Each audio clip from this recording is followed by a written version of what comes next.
Magnesium is an essential element involved in the normal life activities and metabolism of organisms. How to test the performance of metal magnesium ball press? First, the strength of immersion. Randomly grab a few metal magnesium into a ball, immersed in 25 degrees Celsius water. 2 hours later, take out the determination of its cold strength. Take the average. The unit is Cal per ball. The second is the heat intensity. Thermal strength is the strength of the material.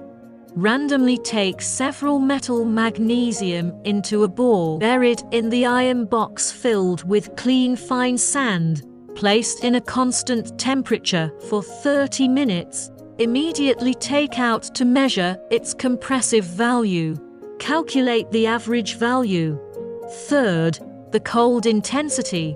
Randomly take several magnesium metal balls, one by one, flat on the intelligent particle strength testing machine for pressure feedback test.